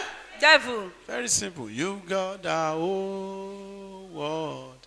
If God has all the world in his hand, will there be kidnapping? Tí Ọlọ́run bá ní ayé yìí ní ọwọ́ Will there be killings? ṣé gbígbé ni ó wà tàbí ìpànìyàn? Next one Èyí tí ó tẹ̀lé is a roaring lion. ó jẹ́ kìnìún tó ń bú ramúramù. He's looking for whom to Ó ń wá devour. àwọn tí yóò pàjẹ́. Shout. ó yá pariwo This lion will never come to my house. pé kìnìún yìí kò ní wá sí ilé mi. I said shout. mo ní o pariwo This lion will never pé come to my kìnìún yóò ní house. wá sí ilé mi. In Jesus' name. lórúkọ Jésù. It's a roaring lion. ó jẹ́ kìnìún tó ń bú ramúramù. It's a serpent. ó jẹ́ ejò paramọ́lẹ̀. It can come in serpent. ó lè wá ní ìwà ejò. Not that he's the serpent. Not kì that í he's ṣe the pé òun serpent. gangan ni ejò ṣùgbọ́n ó lè wá ní ìwà But ejò. think about the characteristics of serpents. ẹ̀yẹn wo àwọn àmúyẹ èṣù. Green grass under the green grass. Green snake under the green grass. ejò yìí ó jẹ́ aláwọ̀ ewé. You will not lábẹ́ know. ewé tí ó rí rẹ́súrẹ́sú. That means even in the congregation there is a devil. nínú ìpéjọpọ̀ èṣù wà níbẹ̀ You will gan-an. think about the characteristics of the serpent. ẹ wá wo àwọn àmúyẹ èṣù It can yìí. sting. ó lè bùyàn And ṣán. not immediately you will die. kì í ṣe ní kété náà lèèyàn á kú. That the devil has affected your life. pé That èṣù he has ti collected your glory. pé èṣù ti fọwọ́ ba ayé rẹ̀ ó ti ba Not ògo rẹ̀. immediately it kì í will ṣe be ní affected. kété ni wàá mọ̀ lára. A lady was telling one of his boyfriends, ọmọbìnrin kan sọ fún ọ̀rẹ́kùnrin rẹ̀. said, I'm pitying you. ó ní àánú rẹ̀ dẹ̀ ń ṣe mí. Is that because they said I should destroy you before 2 weeks? ó ní wọ́n ní pé kí n ba ayé rẹ̀ jẹ́ kí ó tó ọ̀sẹ̀ méjì. But I love you. ṣùgbọ́n mo nífẹ̀ẹ́ rẹ̀. I love you. mo fẹ́ràn rẹ̀. I will not kill you, mi ò ní pa ọ́. but I will remove all your glory. ṣùgbọ́n màá gba gbogbo ògo rẹ̀. And that one said, thank you, thank you. ìyẹn thank náà you, wá ní o thank you." ṣé o ṣé mo dúpẹ́. And they kissed, they said, Wọ́n tún wá ṣe, thank you. They even had Bẹ́ẹ̀ni. 2 rounds of sex. wọ́n tún ní ìbálòpọ̀ lẹ́ẹ̀mejì. The devil is like the lady is like a serpent. ọmọbìnrin yìí ó dàbí ejò abúniṣan. To máa- serpentize. ó máa bùyàn ṣán. I will not kill you, ó ní mi ò ní pa ọ́. but I will remove all the glories. ṣùgbọ́n gbogbo ògo inú ayé rẹ ni màá gbà. Ah, every lost glory in your gbogbo ògo life, tí ó ti sọnù nínú ayé one way or the rẹ other, ní ọ̀nà kan àbí òmíràn. by the power of the anointing, receive it back. Receive it back. gbà Receive it back. gbà. Those that are doing Yahoo, they are eating their glory. àwọn tí wọ́n ṣe yahoo yahoo I wọ́n think jẹ they are eating ògo their wọn. glory. It's the serpent. èṣù ni. And let me tell you one more before we jẹ́ ìsọ̀kan sí fún conclude. ọ kí a tó parí. Is the author of confusion. ó jẹ́ olórí àwọn dàrúdàpọ̀. Anything you want to do that you are confused about, ohunkóhun tí o bá fẹ́ ṣe èyí tí ó rú ọ lójú. pray extraordinary. Don't take it lightly. má mú ṣeré rárá kó gbàdúrà God is not the dáradára. author of confusion. ọlọ́run ò kì í ṣe olórí Oh. dàrúdàpọ̀. And she's beautiful. ó dẹ̀ rẹwà She o. can sing. ó lè kọrin o. Can she be a devil? ṣó lè jẹ́ èṣù ṣá. It will surely be. ó That's máa the jẹ́ meaning. èṣù o. And he's a man. No. ọkùnrin ni o. Once he starts praying now, ní kété tí ó bá ti bẹ̀rẹ̀ àdúrà. is he proud? ṣé ó ní Is ìgbéraga. God himself is playing. Characteristics of the devil brings confusion. àwọn àmúyẹ èṣù ó máa ń mú ìdàrúdàpọ̀ wá ni. That is why he's a devil that can change himself to the angel of light. ó tún wá jẹ́ ẹni tí ó jẹ́ èṣù tí ó jẹ́ pé ó lè yí ara rẹ̀ padà sí áńgẹ́lì ìmọ́lẹ̀. Hello? àìsàn. In that your church, there is no devil, abi? ṣé nínú ìjọ rẹ yẹn kò sí èṣù níbẹ̀.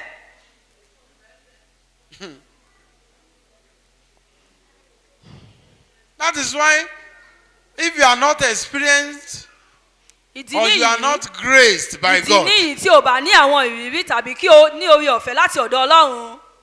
they can prophesy to you. I could remember one day we were praying wọ́n lè like sọ àsọtẹ́lẹ̀ this, in sínú this ayé rẹ. program. mo lè rántí ní ọjọ́ tí à ń gbàdúrà nínú gbọ̀ngàn We were yìí. praying and just one woman, I don't know where she came from. mi ò mọ ibi tí obìnrin náà ti já wá. I've not interviewed you. I've not given you a special teaching. Mi ò tíì fún ọ ní ẹ̀kọ́ kankan. Rí. ló bá bẹ̀rẹ̀ àwọn èdè Who rẹ̀ is this yìí. person? mo wá níta leléyìí. After we have finished our prayers and God has brought joy, he now used that speaking in tongues of the devil and start packing our joy. I said, who is this? lẹ́yìn tí a ti gbàdúrà tán tí Ọlọ́run ti kó ayọ̀ lé àwọn ènìyàn lọ́wọ́ ó wá ń lo àwọn èdèkéde rẹ̀ yìí láti fi máa kó ayọ̀ àwọn ènìyàn lọ. He has almost packed it to half. half of our ó joy. ti kó àwọn ayọ̀ náà ó ti kó wọn dé ìlàjì. I said, who is this? mo ní ta ni eléyìí. They said she wants to prophesy. wọ́n ló fẹ́ fèdè fọ́ let's ni hear. I ó fẹ́ said, sọ tẹ́lẹ̀ ni. I need to teach my workers. mo nílò láti kọ́ They are waiting. àwọn akẹ́kọ̀ọ́ mi àwọn. Prophecy is just to confirm. Just to confirm if I want to. àsọtẹ́lẹ̀ ó jẹ́ pé kí àwọn ènìyàn Just kí ó lè to. mọ̀. Not the main thing. kì í ṣe ohun tí ó jẹ́ pàtó. The subordinate. ẹ ó kàn jẹ́ nǹkan tó jẹ́ pé àfikún I ni. said, please take her and go and throw her outside. mo ní kíákíá ẹgbẹ́ kẹjù síta. They thought I said this outside. This. wọ́n bóyá ìta ń bí ni mò ń As sọ. the bringing her, she was so happy. Sister. inú rẹ̀ dùn pé òun yóò sọ̀rọ̀. I just came closer to her. mo wá súnmọ́. Màá dójú tí èmi ò ràn yín. I will disgrace you. I don't send anybody. Oh yeah, carry her outside. mo ní ó yẹ gbé. Immediately she stepped ní outside. kété tí wọ́n gbé gidi gan. She just opened her eyes and ló bá lajú laughed. ló bá rẹ́rìn-ín. Author of confusion. olórí aláṣẹ àwọn dàrúdàpọ̀. And not that there is not a good prophecy. kìdá ṣe wípé kò sí àwọn àsọtẹ́lẹ̀ tí ó dára. You have to be experienced. o gbọ́dọ̀ ní ìrírí. You have to be graced. o gbọ́dọ̀ jẹ́ ẹni tí ó ní And you orí have to ọ̀fẹ́. hear directly, direct, not this conscience alone. Direct, o gbọ́dọ̀ gbọ́ direct. ìtọ́ni. How many of you knew about Shako Igbala? ẹni mélòó ló mọ̀ nípa arábìnrin Ṣakọ Ìgbàlà. You know. Is it not the devil that spoke to her that Jesus Christ will come? ṣé kìí ṣe èṣù ló bá sọ̀rọ̀ pé Jésù yóò After the dé. speaking, and she announced it publicly. lẹ́yìn ọ̀rọ̀ rẹ̀ ló bá sọ ní I could gbangba. remember it's July 7, 2001. July Saturday. 7 ọjọ́ sátidé. Has Jesus come? ṣé Jésù ti wá dé báyìí? Okay. What has happened to her church? kí ló ti ṣẹlẹ̀ sí ìjọ rẹ̀? Okay. What has happened to herself? kí ló ti ṣẹlẹ̀ sí òun gan fúnra rẹ̀? She has died. The devil wants ti to kú. kill her. èṣù He fẹ́ gave pa her a ni. fake prophecy ó wá fún ní to destroy àsọtẹ́lẹ̀ the burúkú church, to láti bà destroy ìjọ rẹ̀ her, jẹ́ to láti destroy bà her ayé ministry, jẹ́ to láti destroy bà iṣẹ́ ìránṣẹ́ everything. rẹ̀ jẹ́ láti bà gbogbo tó ní Devil. jẹ́. See where she has started. ẹ wo ibi tí ó ti bẹ̀rẹ̀ ẹ wo ibi tí ó See parí where the ayé devil ẹ̀sìn. started. ẹ wo See ibi where tí the èṣù ti devil bẹ̀rẹ̀ entered. ẹ wo ibi tí èṣù ti parí ẹ̀sìn. Every work of the devil in your gbogbo life. iṣẹ́ èṣù nínú ayé rẹ̀. I say they will die. mo sọ wípé wọ́n ò kú. That you have a dream doesn't mean it comes from God though. pé o tiẹ̀ ní o lá àwọn àlá kan kì í ṣe pé ó wá láti ọ̀dọ̀ Ọlọ́run. Double confirm. Author of confusion. olórí àwọn dàrúdàpọ̀. He uses medium like animals. ó máa ń lo àwọn nǹkan àwọn wífẹ́ àwọn ẹranko. He uses. ó máa ń lò wọ́n. Birds can just be going out and they could ẹyẹ lè máa kàn fò kó máa It's not fò. normal. kì í ṣe ń tó Thank dára. God, few weeks ago, ọ̀sẹ̀ méjì a woman sẹ́yìn. testified for the salvation of her soul fún from the ìgbàlọ́kàn darkness rẹ̀ realm to the kúrò light. nínú òkùnkùn sínú ìmọ́lẹ̀. How many of us were there? She was confessed. She's a ó ń witch. kà ó ní àjẹ́ ni Not òun. even a witch only. kì í ṣe àjẹ́ nìkan. She combined the two. ó ń kó méjèèjì pọ̀ ni. Witch and what's the second one? Ajah àti Emeri. witches and wizard. And she said they uses animals. How many of ó you ní àwọn máa ń lo had àwọn that? ẹranko lóríṣiríṣi. That is why it is not bad to have a cat at home, have a dog at ìdí home. níyì tí ò fi dáa kí have èèyàn the kó ní goat, ajá have a- ológbò. But once you are not passionate through ṣùgbọ́n tí ò bá them, ti jẹ́ ẹni tèmi wọ́n lè lo àwọn fastest things to use, even the cat and àwọn dog. nǹkan tí ó yára jù Very láti lò ní flexible-minded. àwọn ẹranko yìí If you are not powerful, tí ò bá jẹ́ alágbára. hey. They use these human beings. Anybody can become the devil. ẹnikẹ́ni ni ó lè jẹ́ èṣù wọ́n máa ń lo àwọn ènìyàn dáradára. Not necessarily being possessed. kì í ṣe pé gbogbo àwọn tí wọ́n bá ní ẹ̀mí A kẹ́mi pastor, if care is not taken, can become a devil. tí a ò bá ṣọ́ra olùṣọ́àgùtàn gan lè di èṣù And fúnra be ẹ̀. hearing strange voice. ó lè máa gbọ́ àwọn ohun òdì. Some pastors that because you leave their church, they curse you. àwọn Is olùṣọ́àgùtàn kan wà that pé gospel? tó bá ní kété tó bá ti fi ìjọ wọn sílẹ̀ wọ́n máa gégùn fún ọ ṣé olùṣọ́àgùtàn gidi nìyẹn. I prayed for a pastor. The first miracle I did, the person is listening to me now. The first Ẹni náà ń miracle gbọ́ God mi. gave to me, iṣẹ́ ìyanu tí màá the kọ́kọ́ ṣe first in my ministry. nínú iṣẹ́ ìránṣẹ́ mi. That pastor was doing an evangelist in a church. ọkùnrin yìí olùṣọ́àgùtàn yìí ó jẹ́ ajíhìnrere nínú ìjọ. in one church. nínú ìjọ kan. And the prophet said, you will not go. He said, let me go, sir. pásítọ̀ ìjọ rẹ̀ wá sọ fún mi pé ò ní lọ ó ní ẹjẹ́ ń lọ mo ti ń sọ fún yín láti bí ọdún méjì. God is disturbing me. ọlọ́run yọ mí lẹ́nu. Even the mad people are telling me that is not your kódà area. àwọn wèrè gan sọ fún mi pé ọ̀nà I've mi gone kọ́ to the ẹ̀. mountain. They said I should go and mo start ti my lórí own. òkè wọ́n ní kí n lọ He said, I said you will not go. wòlíì yìí bá ní kò gbọdọ̀ lọ. And this so-called woli ẹni tí à ń pè ní wòlíì yìí. now prayed to a pepper ó wá gbàdúrà sí ata. with some incantations pẹ̀lú and àwọn threw it to ọ̀fọ̀ that evangelist. pẹ̀lú àwọn ọ̀fọ̀ kan wá jù sí olùṣọ́àgùtàn náà. And this evangelist olùṣọ́àgùtàn yìí wá bẹ̀rẹ̀ sí í jára. almost to die. ó ti fẹ́ kú. You too, go and try. Go and buy grounded pepper now. ìwọ náà lọ ra àwọn ata lọ́jà. Let's forget spiritual pepper. Then put it in your eyes. kò fi sí ojú rẹ. Put it in your head. Put it sọ́run ẹ̀, fi in sí your gbogbo breast ara and rẹ. everything. How will it feel? báwo ló ṣe fẹ́ rí. Enjoyable. á dùn gan. And after serious deliverance, lẹ́yìn àwọn ìtúsílẹ̀ tí ó ní agbára. every plan of the devil upon your life. gbogbo irúfẹ́. Human beings like the lórí devil in ayé your rẹ. life. Anything like the devil in your life. ẹnikẹ́ni bí èṣù nínú ayé rẹ. By fire they will disappear. nípa iná wọn ó sá lọ. That is what we are going to do today. We want to pray like ohun tí never a fẹ́ ṣe before. nìyí a fẹ́ gbàdúrà bí pé àti ìgbàdúrà rí. Tell someone behind you, I want to sọ fún ẹni pray. tó wà ní ẹgbẹ́ rẹ mo fẹ́ gbàdúrà. Touch that person now. fi ọwọ́ kàn án. You are afraid to touch that person. àbí ẹ̀rù ń bà ọ́ ni. I want to pray. sọ fún pé mo fẹ́ gbàdúrà. And say this loudly. Sọ I will eléyìí. overcome. sọ pé màá borí. They use his family members wọ́n máa ń lo àwọn ẹbí wa as devil. gẹ́gẹ́ bí èṣù. Matthew chapter 11. ìwé Matthew orí 11. He said our family members are our principal enemies. ó ní àwa ilé ẹni gan ni ọ̀tá wa. They use his friends. wọ́n máa ń lo ọ̀rẹ́. Nobody can know your secret, can do bad to you. The Yoruba said when there is no outside robber, there will be an inside one. Àwọn There is Yorùbá no sọ pé bí inside robber. tòde ò lè pa ni. Friends. ọ̀rẹ́. That's why I pity some people. They are so faithful to the extent, so trustworthy. They trust their friend with all their heart. ó máa ń ṣe mí láàánú fún àwọn ènìyàn kan tó jẹ́ pé wọ́n gbogbo ọkàn wọn ni wọ́n fi máa ń fi àwọn To ọ̀rẹ́ the wọn. extent that they forgot there will be a day of fight. wọ́n ti gbàgbé pé ọjọ́ ìjà máa ń wà. They say everything. wọ́n máa sọ gbogbo nǹkan ni. Even some people will talk to the extent that they discuss the time their husband had sex àwọn with them. mìíràn tún máa ń sọ̀rọ̀ débi wípé wọ́n máa ń sọ ìgbà tí òun àti ọkọ rẹ̀ bá jọ ní Not àjọṣepọ̀. knowing láì mọ̀ wípé the number one enemy is the pé ọ̀tá flesh. àkọ́kọ́ gangan lòun rojọ́ fún yìí. He has 4 eyes or 8 eyes. ẹni ọ̀rẹ́ náà lè ní ojú mẹ́jọ ojú mẹ́rin. He's seeing joy and glory. ó ń wo ògo níwájú rẹ̀. The devil will not work powerfully if they don't hear an information. èṣù ò ní ṣiṣẹ́ dáradára tí wọn ò bá gbọ́ irúfẹ́ àwọn ọ̀rọ̀ kan. They just guess. wọ́n kàn máa ń wò pé àbí They just guess. wọ́n á wò pé àbí báyìí nàbí bẹ́ẹ̀ But they kọ́. work on information. ṣùgbọ́n lórí àwọn ọ̀rọ̀ tí wọ́n bá ti gbọ́ ni wọ́n máa ń ṣiṣẹ́ lé lórí. Níbikíbi tó o ti fẹnu ara ẹ̀ kó bára rẹ̀. wherever you have used your mouth to implicate yourself. Lónìí Ọlọ́run á gbà ọ́. today the Lord will deliver you. They work to give you an oppression. Wọ́n The máa- devil can oppress you. èṣù máa ń lo gbogbo nǹkan láti fi jáyàn kulẹ̀. Okay, let me explain. You will understand. ẹ jẹ́ kí n sọ bí bó ṣe máa yé yín. Let's check Solomon in the Bible. ẹ jẹ́ ká wo Sólómọ́nì nínú bíbélì. Many of us read that place, but we don't meditate for once. gbogbo ènìyàn ni ó máa ń ka eléyìí ṣùgbọ́n kò ń yé wa. Many. ọ̀pọ̀.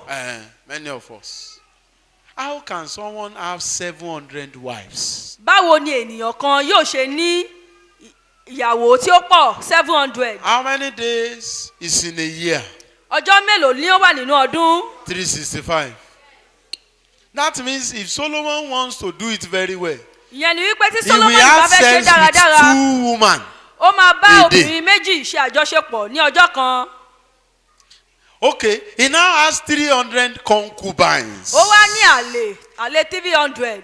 That means in a year, anytime he wants sex, either in the morning or in the afternoon, ìgbàkigbà tí ó bá fẹ́ ní àjọṣepọ̀ bóyá àárọ̀ àbí ọ̀sán. he is oppressed. Kò lámojú kúrò nǹkan. kò ní He's àmójúkúrò is oppressed. oppressed. We are all oppressed in one thing or the other. a ní àmójúkúrò àwọn nǹkan kan. Yes. And if you could remember, Solomon loved women. tí a Right bá from lè start. rántí Solomoni ló nífẹ̀ẹ́ obìnrin láti ìbẹ̀rẹ̀.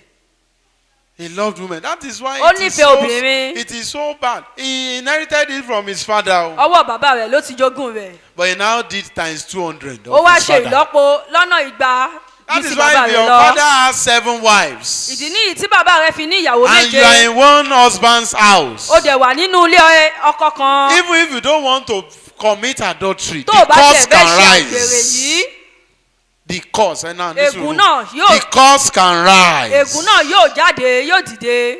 The husband can misbehave and drive you away until you just have 2 husbands. It's because of the inherited blood. ègún náà yóò dìde ìwọ àtọkọ rẹ lè jà nítorí ègún náà inú á bá bí ọkọ rẹ á lé ọ jáde. That's why you need to continually pray. ìdí nìyí tí o fi gbọ́dọ̀ máa gbàdúrà dáradára. Mo gba Jésù òràn tí bàbá rẹ bá níyàwó púpọ̀. I accept Jesus doesn't Ó ní bàbá tó concern it sorí gbé tó fún mẹ́ta lóyún kórí ẹ̀ tó wálẹ̀. until you misbehave. The cause will just rise up. ègún náà yóò kàn dìde ni. Gba Jésù. I receive Jesus. Kò sí pásítọ̀ tó wọ ọmọ akọrin méjì tó ń. Is there no any pastor that Jésù will kọ. just have sex with two crier? A cause is standing. You said you are gba Jésù. Unless you break it. ègún dìde o sọ pé o gba Jésù. That cause in your family shall break now. ègún nínú ìdílé rẹ yóò já lórúkọ Jésù. To oppress you, some of us, our habit is too much talk that is oppressing you. àwọn kan wà tó jẹ́ wípé ẹjọ́ wọn ti pọ̀ ju èyí Some gan. of us, our habit that is oppressing us by the devil is anger. àwọn kan wà tó jẹ́ pé ohun tí ó ń ṣe wá ohun tí ó ń já wa kulẹ̀ gan ni ẹjọ́ ìbínú wa. Mo tún ti bínú bí wèrè yìí, Ọlọ́run gbà mí. A lady was telling me, he said, Obìnrin kan sọ fún mi. how manage, pastor? See what my husband was doing. And she was vibrating like this. She was vibrating. obìnrin kan bá mi sọ̀rọ̀ ó How ní to ẹ̀wọ̀n gbà mí tí ọkọ lábàrá mi pàpà. ṣe. Pastor! ó wá bẹ̀rẹ̀ sí í gbọ́n bó ṣe ń bá mi sọ̀rọ̀. Bó o ṣe ń sọ̀rọ̀ yìí gan, ó mọ̀ pé ó ya wèrè sínú bó ṣe dúró yìí. you don't know that the way you are Ó ti talking ń you have pidán gan gone lójú mad. mi báyìí kó tó ṣe ẹ̀ lọ́sọ̀dọ̀ ọkọ. I mistakenly slap him 7 times. So mistakenly. olóhùn ṣèṣì gbà ní etí ní ìgbà méje. That is our own oppression. ìyẹn gangan ni ìdojúkọ tirẹ̀. If you don't know your problem, tí ò bá mọ you can ogun tó ń never be dojúkọ victorious. ò lè di aṣẹ́gun. You are defending yourself, Abi. You can never. Every human being created has a weak point which the devil is using to oppress you. gbogbo kìrìsìtẹ́nì nínú ayé ni wọ́n ní ohun tí sátani ń lò gan láti fi dojú ìjà But kọ today, wọ́n. ṣùgbọ́n lónìí As we start praying, bí a ṣe fẹ́ bẹ̀rẹ̀ àdúrà oh, you'll be delivered. a ó tú ọ sílẹ̀. They walk in spirits and mediums. wọ́n máa ń rìn nínú ẹ̀mí. They enter, they use spirits, evil wọ́n máa ń lo spirits. ẹ̀mí. They walk like fallen angels and demons. wọ́n máa ń rìn nínú àwọn áńgẹ́lì tí a ti tì jábọ́. Then later, they can even go to make you being possessed. tó bá wá yá wọn ó mú ọ láti gba àwọn ẹ̀mí kẹ́mí. Not only witches and wizards kì í are ṣe oṣó àti possessed. àjẹ́ nìkan. Spiritual husband are possessed. ọkọ òun náà ẹ̀mí kan ni. Spiritual wife are possessed. ìyàwó àwọn ẹ̀mí Anything kan you are ni. doing and you cannot control yourself, you are possessed. ohunkóhun tí o bá ń ṣe tí o lè dára rẹ lẹ́kun o ti gba ẹ̀mí kan ni. How can you feel urge for sex? That is normal now. And to the extent that ẹni tí ò tó ọ tí wọ́n ti ẹ̀ gbọ́dọ̀ gbọ́, ìwọ gan ló tún pè wọ́n ẹ wá ṣe tí ẹ ti bàjẹ́ sínú. Because today you will be delivered. lónìí a ó tú ọ sílẹ̀. Possessed. The devil has come and has sat down èṣù ti wá ó dẹ̀ ti jókòó with a very good cheer. pẹ̀lú àga tí ó dára. Go and check those that drink. ẹ lọ wo àwọn tí ó mọtí. Go and check those that smoke. ẹ lọ wo àwọn tí ó mu sìgá. A boy came to me, 17 ọmọkùnrin kan wá years. sí ọ̀dọ̀ mi. Then I've been smoking since age 12. ọmọ ọdún He mẹ́tàdínlógún. said, when it is middle of the night that I know I cannot go out because of this stupid vigilante. That is how he put it. These stupid vigilante people, they can destroy one side. He said, I will roll paper like this.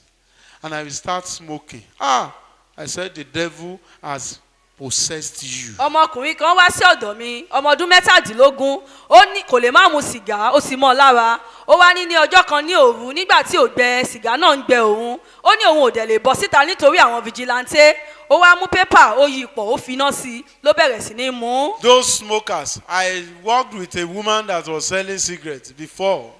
Well, then we later preached to her and she changed because it is not a good thing selling cigarettes for people. That is Habakkuk chapter 2.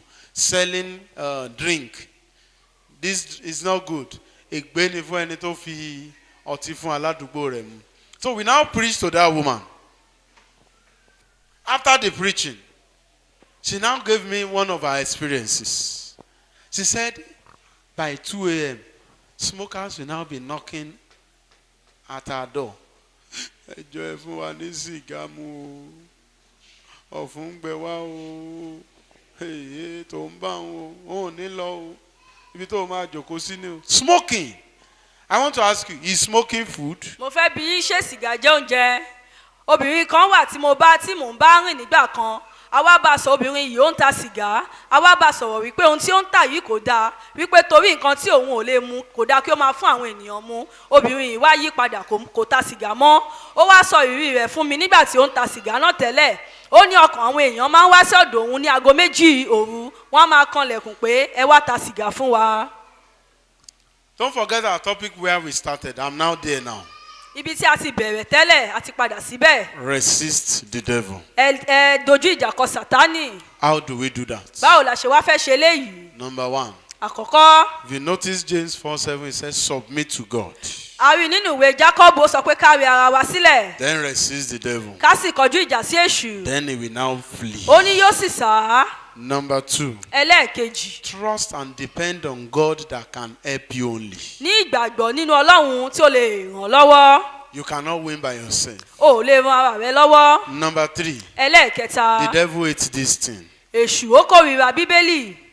That is why you that are hearing me, you don't love it. Ìdí nìyí tí ìwọ tí ò ń gbóhùn mi tí ò ṣe nífẹ̀ẹ́ Bíbélì. If you are not yet still loving the Bible, reading it daily, that means the devil has succeeded. Tí o bá wà níbí tí ò nífẹ̀ẹ́ láti máa ka Bíbélì, èyí túmọ̀ sí pé Sátánì ti jọba ọkàn rẹ. Because he knows that in the beginning was the Word. Nítorí pé ó mọ̀ pé ní àtètèkọ́ṣe ni ọ̀rọ̀ ti wà. The Word was with God. Ọ̀rọ̀ sì wà pẹ̀lú Ọlọ́run. And who is that Word? Ta ni ọ̀rọ̀ náà? Eh? Why will you now neglect the Word? Kí wá ló dé tí wàá ṣe fi ọ̀rọ̀ náà sílẹ̀? He hates Word. Ó kórìíra The ọ̀rọ̀. Word is powerful. Ọ̀rọ̀ náà ní agbára. Hebrews 6:12, the Word is so fiery. Ìwé Hébérù ọ̀rọ̀ náà ó ní iná nínú. Number 4. Ẹlẹ́ẹ̀kẹrin. The prayers of the righteous daily. Àdúrà olódodo lójoojúmọ́. And only the prayers of the righteous is Àdúrà olódodo powerful. nìkan sì ló lágbára. No other Kò prayers. sí àdúrà mìíràn. Number 5. Ìkarùn-ún. There are about 7 or 8 armor to cover yourself, Àwọn ìhámọ́ra kan wà tí o nílò láti fi bo ara rẹ. which is in Ephesians chapter Èyí 6, tí ó wà nínú ìwé Éfésù orí kẹfà verse 10. ẹsẹ̀ kẹwàá. Ephesians chapter 6, verse 10. Éfésù orí kẹfà ẹsẹ̀ There kẹwàá. are some armor in which to cover Àwọn yourself. ìhámọ́ra kan wà tí o nílò láti fi bo ara rẹ. Practice it. Ẹ fi sínú ìṣe. Ask for it. Ẹ béèrè fún un. Another point. Ìtókàn. Be perfectly obedient to your Creator. Ẹ tẹ́tí sí àṣẹ̀dá yín. Be perfectly Ẹ tẹ́tí sí Obedient. ní pípé. obedient Kí ẹ gbọ́ràn sí lẹ́nu. to your Creator. Sí àṣẹ̀dá yín. Then once there is a devil in you, Ní kété tí èṣù bá ti wà nínú rẹ. bind him Dé. and then cast him out. Kó wá lé jáde. One day a woman came to us. Ní ọjọ́ kan obìnrin kan wá sí ọ̀dọ̀ wa. The husband and I were fighting. Òun àti ọkọ rẹ̀ jọ ń jà. Oh, she's a witch. Ó ní àjẹ́ ni. Oh, what is this nonsense? Ó ní kí ni gbogbo játijàti I yìí. just applied the word of wisdom Mo wá lo ọpọlọ mi, that ọpọlọ God ọgbọ́n, gave to me, ètí Ọlọ́run fún mi, a little one.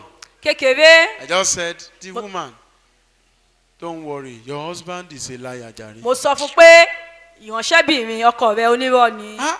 Why will you be lying against this Kí ló dé woman? tẹ máa parọ́ mọ́ Who ìránṣẹ́bìnrin told you yìí? she's a witch? Ta ló sọ fún ọ pé àjẹ́ ni? Woman, I want to pray a prayer for you, very short. Can I Obìnrin pray yìí, it? mo fẹ́ gbàdúrà tó kéré fún ọ, She ṣé said, mo lè yes, gbà? sir.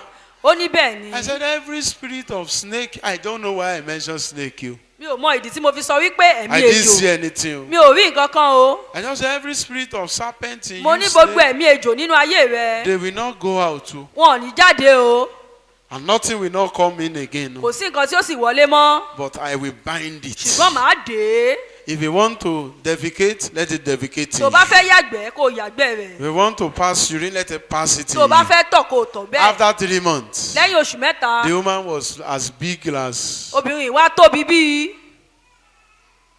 And now asked her this time around, mo wá bí báyìí are you a witch? mo wá bí pé ṣé àjẹ́ ni ọ́ I said, I'm having pain. Yes, yes. ó ní òun ní ìrora àjẹ́ We lòun can bind the devil. a lè dé èṣù Then we can go to a further extent to cast it out. àwa lè tẹ̀síwájú láti lé e jáde We can cast it out. a lè lé e jáde But it is very deadly. ṣùgbọ́n Very deadly. ó léwu Casting the devil out láti lé èṣù jáde without replacement. láìsí ìrọ́pò. Hey! Matthew chapter 12 verse 43. ìwé matthew orí kejìlá ẹsẹ̀ 43 Matthew 12 43. ìwé matthew orí kejìlá ẹsẹ̀ kẹta I will repeat for the lélógójì. third time. Matthew 12 43. ìwé matthew orí kejìlá ẹsẹ̀ kẹtàlélógójì Say when a demon enter into you ó ní tí àwọn ẹ̀mí èṣù bá wọnú ayé rẹ and it was casted out, tí a wá lé e jáde either you cast it out bóyá o lé e or jáde they cast it out for you. àbí wọ́n bá ọ lé e jáde Spiritual husband, spiritual wife, madness, anything. It was Ọkọ ọ̀run. casted out. ìyàwó ọ̀run The wèrè demon ni will continue going about, ẹ̀mí náà yóò wá máa rìn káàkiri trying to look for where he will rest. ó máa wá ibi ìsinmi fún ara But the rẹ̀ Bible said he will not see it. bíbélì wa sọ pé kò ní rí Verse 44, he will now come back to the house ẹsẹ̀ kẹrìnlélógójì ni ó yóò wá padà wá sí ilé rẹ̀ àtijọ́ to check it. láti wá wo ibẹ̀ And nothing is being replaced. bóyá ó wá rí i pé kò sí ohun kan tí a fi No rọ́pò rẹ̀ Bible, kò sí no ẹ̀kọ́ prayer bíbélì daily. kò sí àdúrà ojoojúmọ́ That is why it is deadly to have deliverance. So ó léwu láti ṣe ìtúsílẹ̀ you can see many deliverance centers. It's deadly. ó léwu láti ṣe àwọn ìtúsílẹ̀ Swept and garnished, very fine. The house is very furnished and fine. He said, Ilé you now náà go and rẹwà. bring 7 more spirit, Yóò wá bọ́ sí more ìta. deadlier. a wá lọ wá àwọn ẹ̀mí hàn àwọn ẹ̀mí méje mìíràn tí ó lágbára jù lọ wọ́n wá bọ́ sí inú ilé rẹ̀ àtijọ́ They will enter that person. wọ́n wá wọnú ayé ẹni náà So, it is a must. Immediately you are delivered, you must evangelize. dandan ni fún ọ ní kété tí a bá ti tú ọ sílẹ̀ o gbọ́dọ̀ jẹ́ ajíhìn rere kí o máa jẹ́rìí It's part Jésù of what should contain that house. ó gbọ́dọ̀ jẹ́ ohun tó jẹ́ kó máa kún inú Immediately ilé you are náà delivered, you must testify about it. ní kété tí a bá ti tú ọ sílẹ̀ o gbọ́dọ̀ jẹ́rìí nípa rẹ̀ So that it will disgrace the devil. láti dójú ti èṣù Immediately you are delivered, you must start to be prayerful, Ní either kété- by fire or by force. ní kété tí a bá ti tú ọ sílẹ̀ o gbọ́dọ̀ jẹ́ aládùúrà Immediately you are delivered, you must read your Bible daily, either you like it or ní not. kété tí a bá ti tú ọ sílẹ̀ o gbọ́dọ̀ jẹ́ ẹni tí ó ń ka bíbélì ní ọ̀sán àti ní òru Immediately you are delivered, you must run. I don't say you must walk. You must run away from sin. ní kété tí a bá ti tú ọ sílẹ̀ mi ò sọ pé kí o sáré nìkan kí o sáré gidi gan kó o sá fún ẹ̀ṣẹ̀ Because of 7 more wicked torí àwọn spirits. ẹ̀mí méje mìíràn tí ó ní agbára ju ti àkọ́kọ́ lọ I can give you examples o because lè of fún our ọ time. ní àwọn àpẹẹrẹ Many lóríṣiríṣi examples. ó pọ̀ lóríṣiríṣi Is it that man that is private part is not working, that we prayed for him after the deliverance, thank God, he worked immediately. And after 2 months, he now started drinking, he said, thank God, my thing is now working, started looking for guests, started carrying. You know, when the thing is not working, it's gentle, nothing to use for guests. He's now using it for many guests, about 2 people daily, using it. After this time, this thing does not only stop, but it disappears. Not only stop, kì í ṣe wípé ó dúró it disappears. ó parẹ́ ni ó pòórá 7 more. àwọn ẹ̀mí méje mìíràn I know you need deliverance. Yes or no? mo mọ̀ pé o fẹ́ ìtúsílẹ̀ Open your mouth and tell me ṣé bẹ́ẹ̀ now. ni You need deliverance, sir o or fẹ́ man? ìtúsílẹ̀ You must have some things to cover your. o gbọ́dọ̀ ní àwọn irúfẹ́ nǹkan mìíràn To tí o gbọ́dọ̀ fi rọ́pò àwọn ẹ̀mí tó Or jáde else, yìí yàtọ̀ sí 7 eléyìí more wicked spirits. And the end